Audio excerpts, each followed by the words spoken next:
মৌসুমী অক্ষরেখার সঙ্গে ঘূর্ণাবর্ত এই দুইয়ের প্রভাবে দক্ষিণবঙ্গের সব জেলাতেই তুমুল বৃষ্টি চলছে। শুক্রবারও কলকাতা সহ দক্ষিণবঙ্গের সব জেলাতেই মাঝারি থেকে ভারী বৃষ্টি চলবে। শনিবার থেকে বৃষ্টি কমলেও পরের সপ্তাহে ফের বৃষ্টির স্পেল চলতে পারে বলে হাওয়া অফিসের খবর। কলকাতা সহ দক্ষিণবঙ্গের প্রায় সব জেলাতেই ভারী থেকে অতি ভারী বৃষ্টি হচ্ছে দক্ষিণবঙ্গের 7 জেলায়। কলকাতাতেও বৃষ্টির দাপট দেখা গিয়েছে। শুক্রবারও একইভাবে বৃষ্টি চলবে।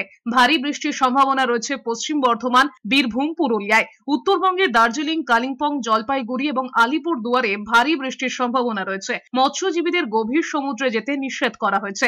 2 তারিখে পশ্চিমবঙ্গের সমস্ত জেলায় হোয়াইট স্প্রেড রেনফল হওয়ার সম্ভাবনা আছে। 3 তারিখ এবং 4 তারিখে দক্ষিণবঙ্গের সব জেলায় ফেয়ারলি হোয়াইট স্প্রেড রেনফল হওয়ার সম্ভাবনা আছে এবং উত্তরবঙ্গতে আপনার হোয়াইট স্প্রেড রেনফল হওয়ার সম্ভাবনা আছে।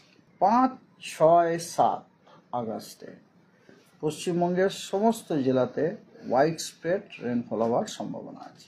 এদিকে বৃষ্টি বাড়তে রাজ্যে ফের ম্যালেরিয়ার মৃত্যুর খবর মিলেছে। মৃত ব্যক্তি বেহালার শখের বাজারের বাসিন্দা বলে জানা গিয়েছে। জ্বর নিয়ে 12 দিন বিষ্ণুপুর ব্লক প্রাথমিক স্বাস্থ্য কেন্দ্রে ভর্তি ছিলেন। পরে তাকে টালিগঞ্জে এমআর বাঙুর হাসপাতালে ভর্তি করা হয়, সেখানেই মৃত্যু হয় তার। এখনো পর্যন্ত দক্ষিণ 24 পরগনায় ম্যালেরিয়ায় আক্রান্ত হয়েছেন 78 জন। এখনো পর্যন্ত দক্ষিণ 24 পরগনা জেলায় ডেঙ্গি আক্রান্ত হয়েছেন 172 জন।